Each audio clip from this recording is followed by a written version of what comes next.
All right, guys, another episode of True Bench. Today, as usual, we have Suki joining me, the Man U fan, like you know, and we have we have a guest, a Man City fan. We'll let you say your first name. That's all we need, and Okay. a little bit about how you got to start supporting Man City. It's always good for the audience to have a Like, context, right? To know how that came about. sure. I am Lanre, Man City fan, and I started supporting City in '07, '08. And I would say City, it's one of those, it is very rare for you to, in this day and age, watch the transformation of a club from grass to grace.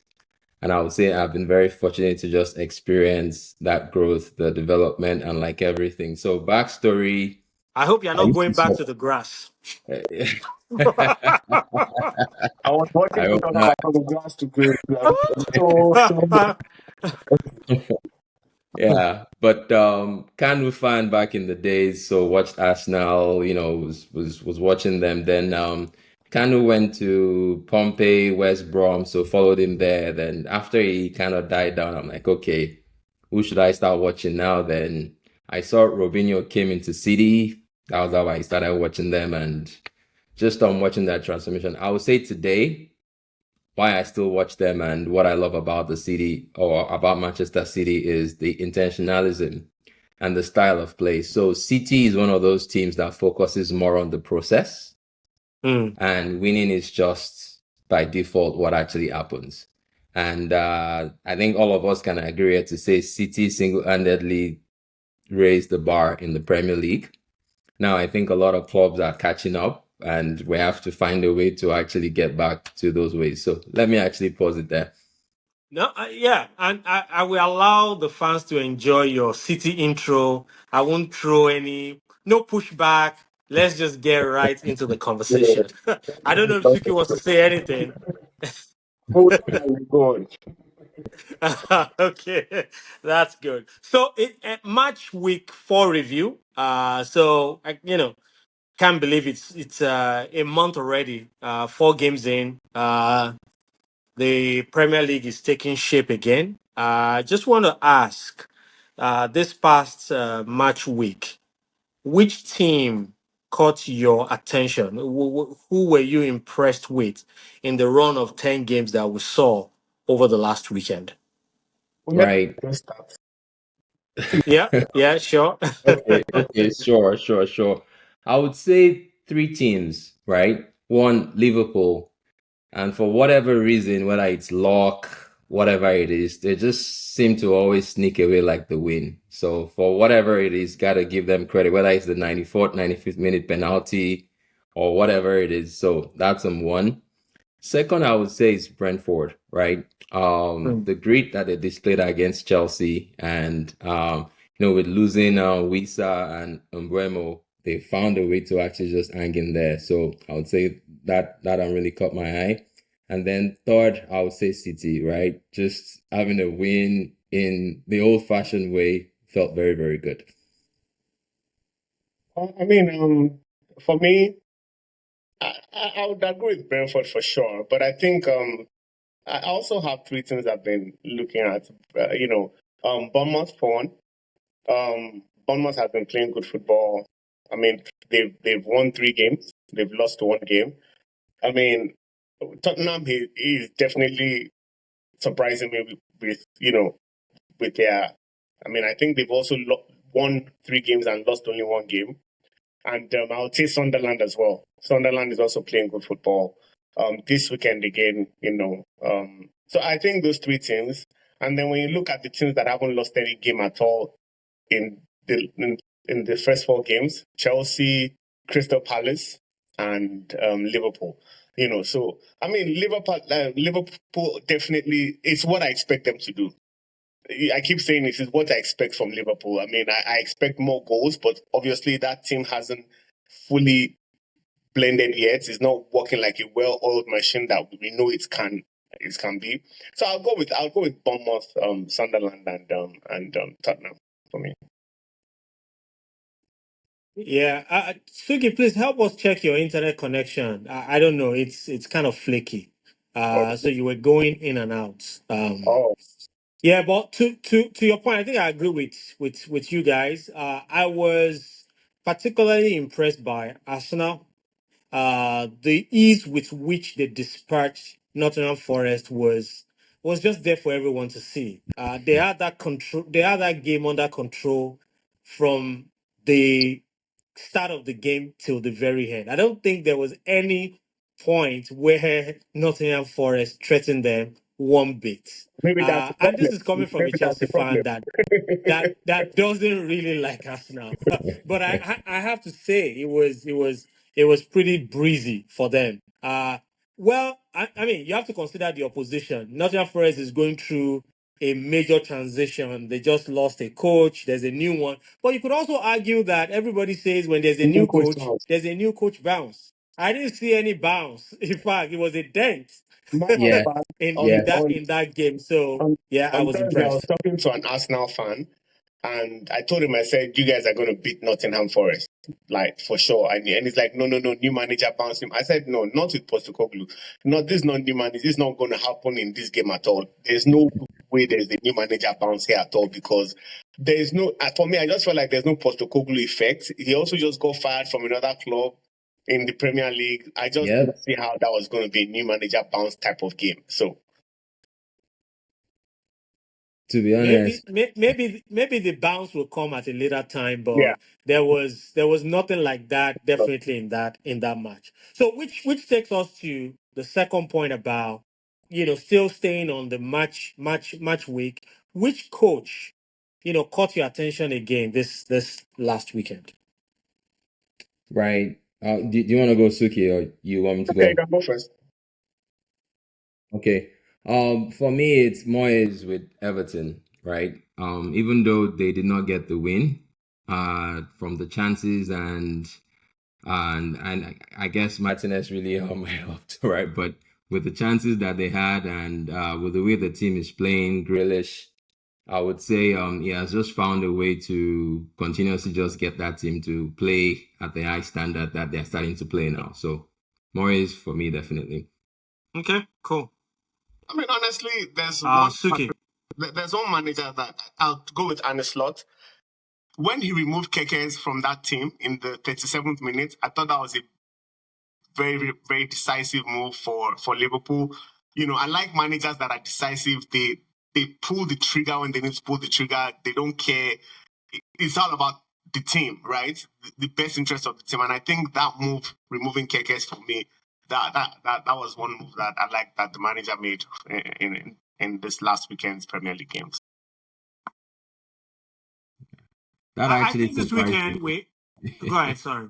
No, I was saying that was actually surprising to me because in this day and age, managers will still wait until halftime and do it, but the guy just yanked him. So yeah, that was Yeah. I think he was going to get that red card if he wasn't pulled out. There Yeah, was just absolutely. something It was. about the way he was playing, that seemed to suggest that a red card was imminent. So Yeah. I don't blame him for taking that.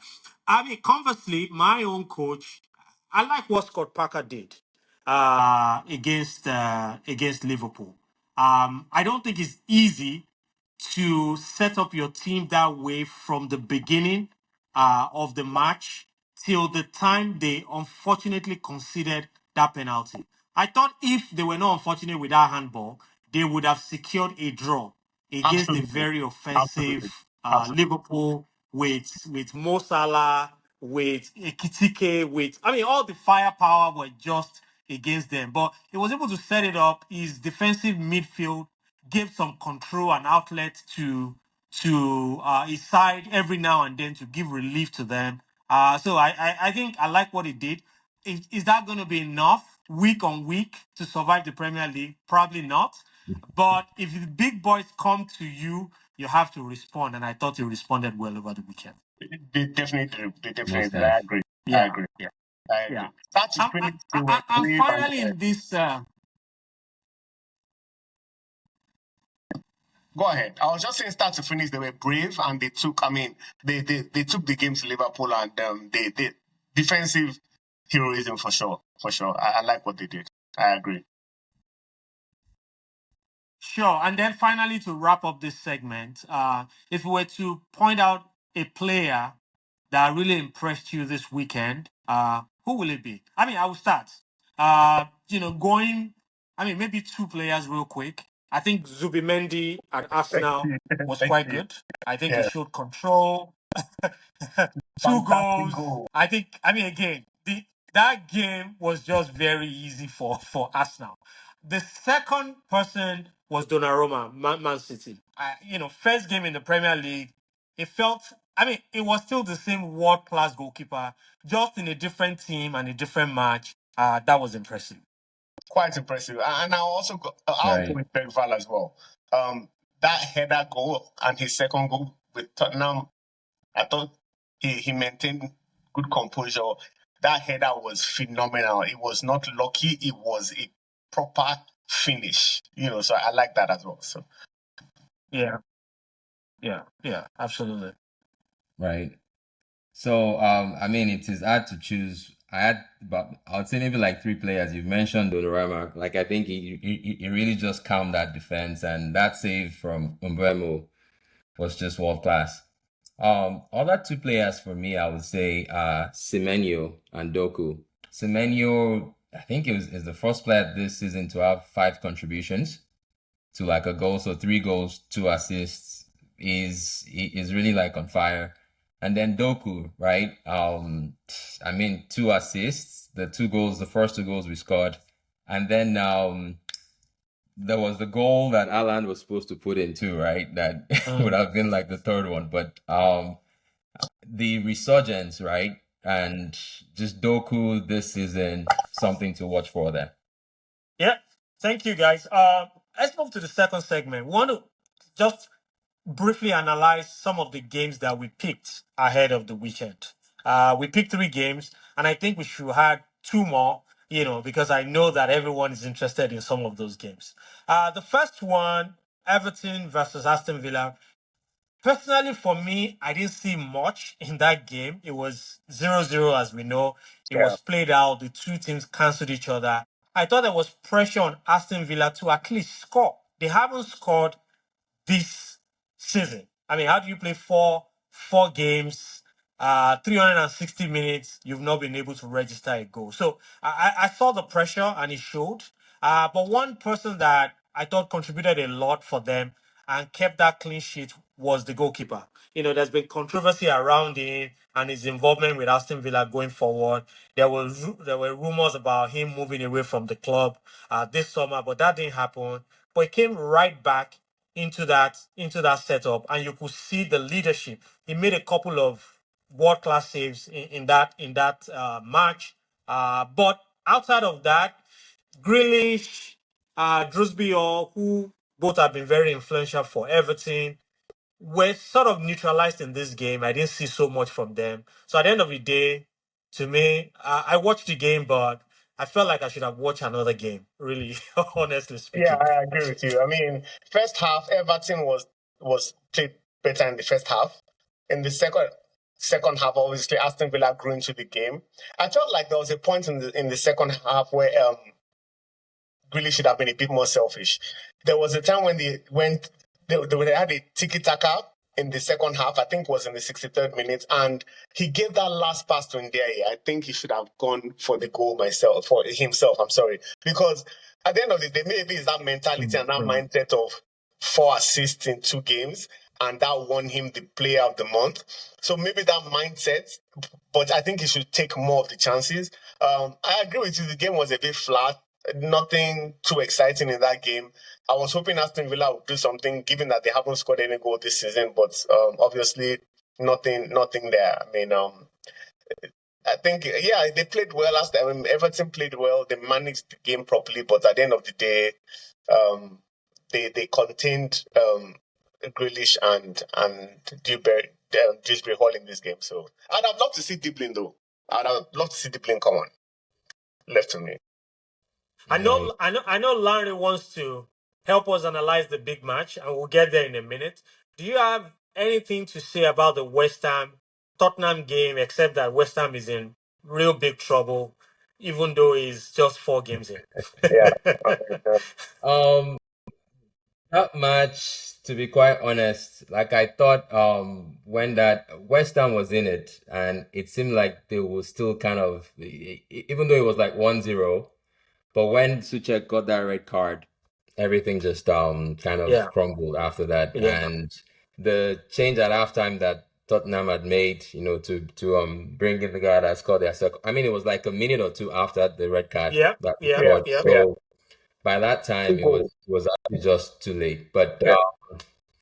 I was rooting for them, but yeah, with like that red card, and you could tell when he actually made the tackle that he was like, but I yeah, mean, Suchek And, has unfortunately. and that key. given that, and given that West Ham did not really do business with bringing players in the summer, and they lost one of their key players to Tottenham in Kudus, Yeah. I just think that they might be forced to make some changes, and we'll get to managerial decisions that are upcoming. I think if it continues this way, they might be forced to make some changes in not too long. You Otherwise, they have get into experience real in big that trouble. area. You have experience in that area. Graham Potter used to manage your team, so don't don't let me go to Graham Potter. Let's just leave him out of the conversation right now. The big match, City United. I mean, I couldn't ask for two better people to analyze this. So Larry, from a City perspective, which I'm sure you are buzzing 3-0. I mean, I'll take that all day. And United, I mean, Suki, from a United's perspective, I'm sure you are really angry, trying to figure out how you guys get out of this mess. But hey, it is what it is. So Larry first. If Suki, if you refuse to talk, I will say what I have to say. So, hey, I am happy that I'm smiling and laughing on this right now because Yeah. it could have been very, very different. But I think a few things helped in City's favor. The international break was very helpful. With Alan scoring 5 goals, Doku, the number of goals and assists he had too, the players came back buzzing, and I think that buzz really helped. And then Pep keeping it very simple, nothing crazy, just the 4-3-3. And then Rodri just maintaining and keeping that defense where he needed to be. Donnarumma staying back and just helping calm the defense. I think all of those coming together just made it a very, very fun game to actually watch. It reminded me of the old City and why, I am a big fan of City. And to be quite honest, I also feel like Man U did not get the script on how to play against City. To the match against was it Newcastle? But just last week when I think it was like the 60th minute or like so they brought in 4 players, right? Like against City. right. And so the tactics with City, Brighton, Brighton. oh yeah, Yeah. Brighton. Tactics with City is just wear them down, hold on for as long as you can until 60th minute, then whelm them down. And I think Man U just came out and played regular Man U, and against City, I don't think they like actually brought in the tactics that you really need to do when I'm playing Pep.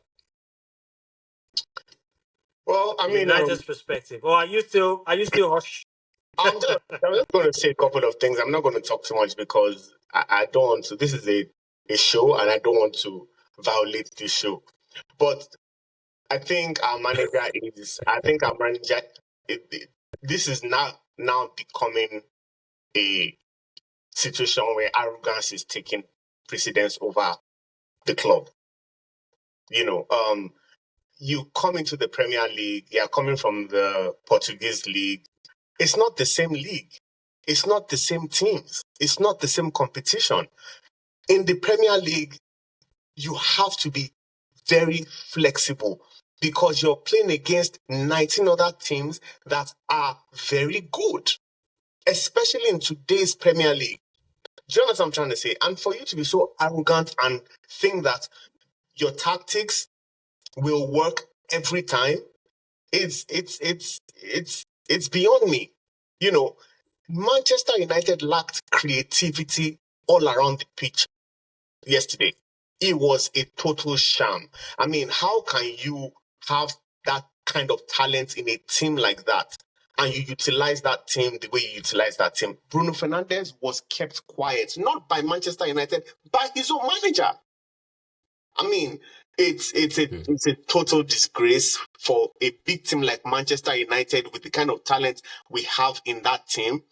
And I mean, in the midfield, we were getting overrun in the midfield. It was just we need two able-bodied people in that midfield to play against a Manchester City team.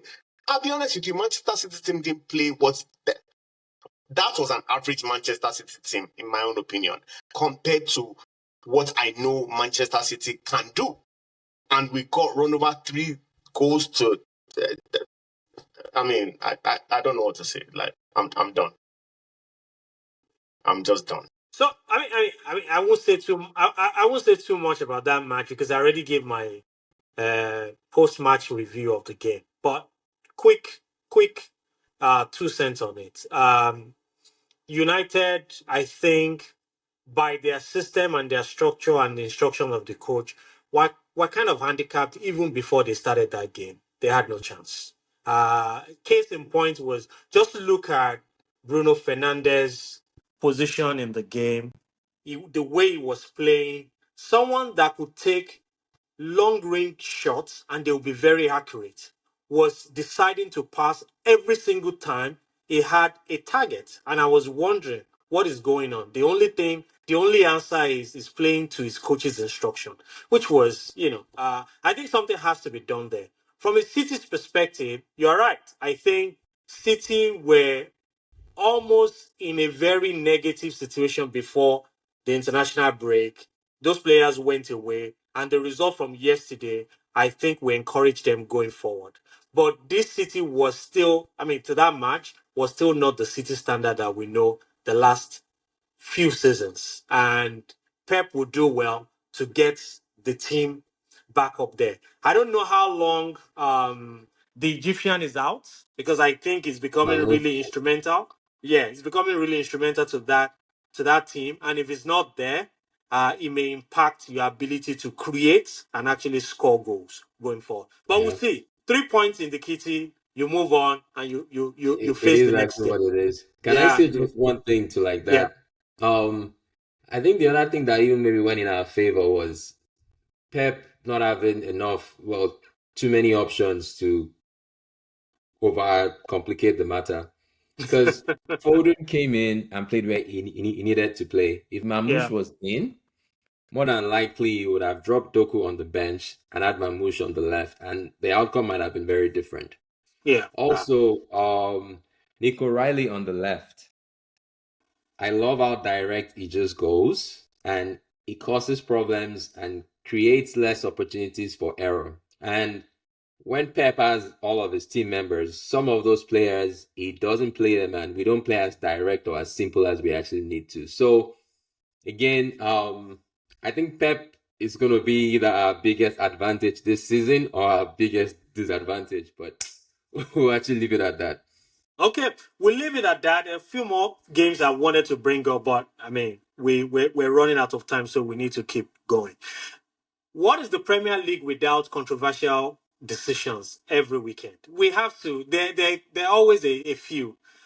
This week, we noted about 3 that I want us to quickly talk about. The first one was Ugochukwu's tackle in the Burnley Liverpool game against McAllister.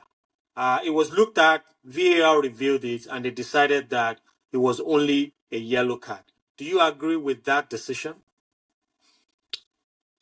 To be honest, in my view, VAR needs to be now AI, right? We need to have AI to start deciding VAR because the consistency has been very poor, right? So the problem is not the VAR, it's you still have people that are looking at it and they've been inconsistent. Looking at the pictures, when your 2 feet are up and you tackle a player that way, even if you actually get the ball, it should be a red.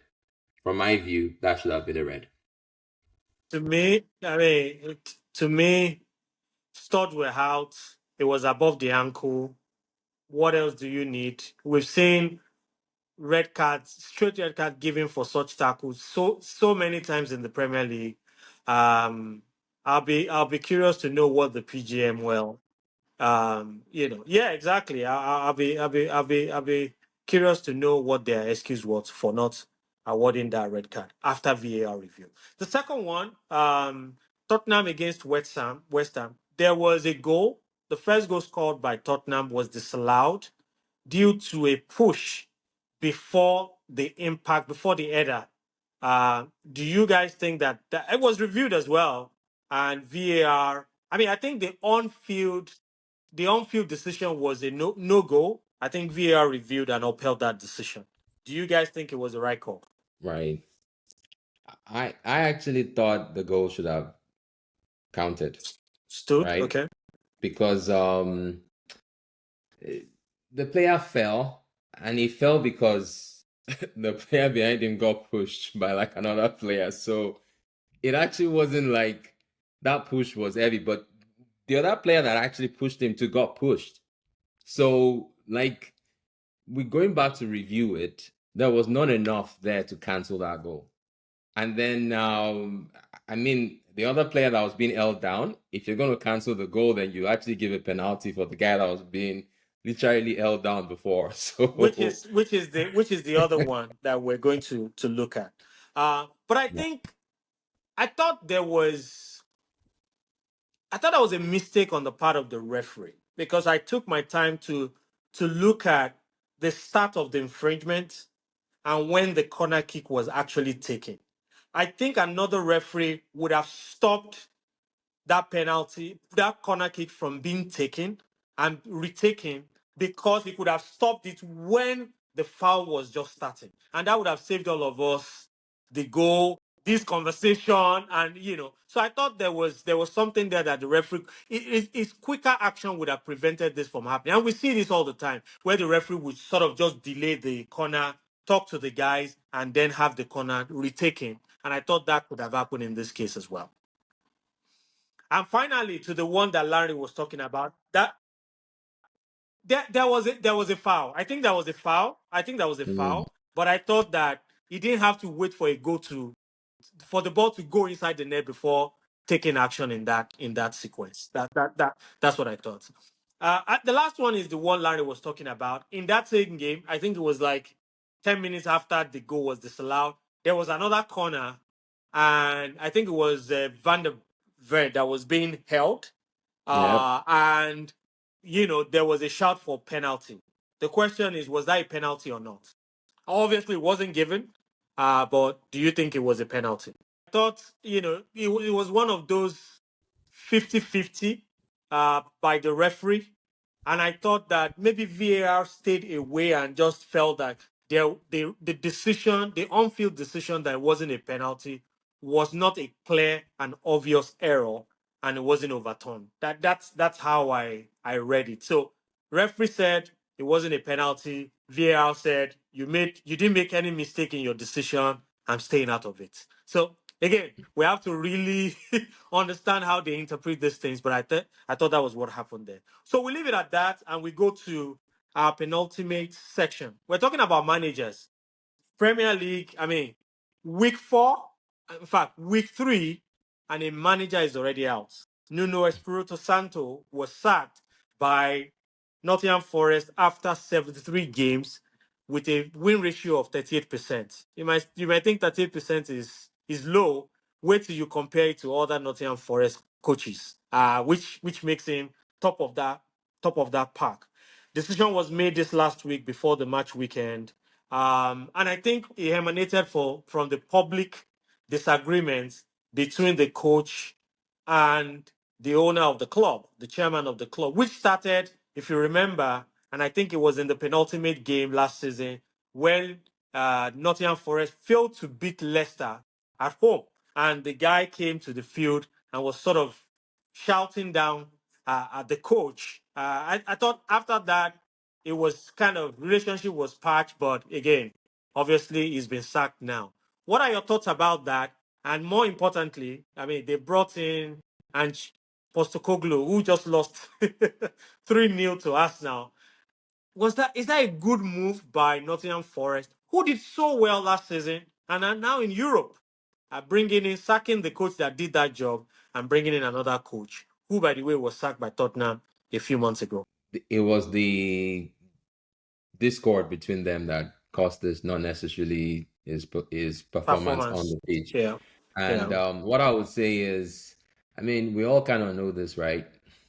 If you're gonna scream against your bosses or speak negatively like against them, do it in private, right? There is no need to bring it out to like the open. So, I mean, and I am not saying that he actually shouldn't have or anything, but once you actually do that, then you're already saying, "Hey, I don't care what happens," and to me, that's just what happened. Now, the guy that they brought in, to the point you made earlier, suspect, right? Serious suspect. So I just wish them luck going like on forward. That's just all I can say. To the point that all their Champions League rivals have been saying, "Thank God we're playing Ange Postecoglou in his first season when we know he's not that great." So we'll see what happens. Before we leave that subject, who do you think might be next to be on the chopping block in the Premier League? At this point, I think Amorim, if I go by the interview he had after that game yesterday, is daring Manchester United to sack him. Maybe he's daring them because there's going to be a big bonus if they let him go. Maybe he's daring them because he knows the setup of the club and that the club, like to Suki's point, the club is not prepared to do that at this point. There's a bit of arrogance in that, but I think that is not a stupid person. That arrogance is probably coming from the knowledge that he has that we probably don't have. Otherwise, if you dare some clubs, the old Chelsea, for example, you'll be gone the next day. But Mhm. we'll see. We'll see what happens there. Final word on Right. that before we leave. No, I agree with both of you. I mean, watching West Ham's game though, I mean, there is some promise, right? There is some promise. So I think they'll probably still hold off, and I still see them maybe coming back a little bit. So no casualties yet. I would say if there should be one Man U's coach, but then again, how many coaches, right? does Man U want to go through? Something else needs to give before we go out, before we actually go look at the coach again. But let me stop I there. mean, you cannot offload all the players. You can only sack. I mean, if there's going to be any change, any immediate change, it has to be the coach. There's no other way in a football club. There's no other way for them to do Yeah. it. It has to be the manager. But we leave it at that. Hopefully, there won't be any other casualty before before our next episode. Lastly, we're on a show called True Bench. We like to evaluate the impact of the benches in the match week. And I just wanted to get your thoughts on which bench you thought made a difference this match week 4. I'll start. Uh, in a strange way, I thought the Chelsea's bench made a difference. But you ask me, those that came in, were they supposed to be on the bench in the first place? That is the big question. Because you saw Palmer coming. Oh, yeah, it's coming from injury. You saw Cucurella coming, and the game changed like almost instantly. You knew that this is now Chelsea that we've known in the last, few months. They are playing, they were dictating play, they were causing chaos, they were creating chances, and they eventually got the goals. And that, for me, as a Chelsea fan, makes me really worried that if some key players are out of that squad because of injury or yellow card accumulation or red card, that team is not going to play the same. Cole Palmer not being in that team is a problem. Caicedo not playing is a major, major issue. Yeah, so Enzo Fernandez, sometimes you could argue that it brings that kind of impact to the game as well. Cucurella not in that game. Reece James, I can count. If those guys are not playing, Chelsea is not the same. So while the bench did well and changed the game for Chelsea this weekend, the problem was, should that have been the bench in the first place? I cannot argue with that. Seeing Cole Palmer on the pitch again and seeing like his goals felt really good. And I am not a Yeah. Chelsea fan, so um, that um, must really be like, oh, that should have been our player. man, to be honest, I still don't know how we like sold him. But hey, we'll say definitely it just shows that we have going on, right? For me, in addition to that, the Tottenham one too, right? Even though they made the changes earlier and they capitalized on the red card, but the immediate goal right after that red card, right, just says a lot. So if I was gonna pick any other one, I would say Tottenham's bench too. Fantastic. Thank you guys for joining the show this week. Lanre, fantastic perspective from a City fan. Not usually easy to find, but we got those great perspective from you, Suki, as We're always. there, we're like no scar, but Guys, if you are watching, remember to hit that subscribe button so that you know when we release new content. But until next time, Suki, thanks. Lanre, thanks. Hope to see you again soon. thanks for having me. All right. Take Cheers. care. Yeah, bye. Bye.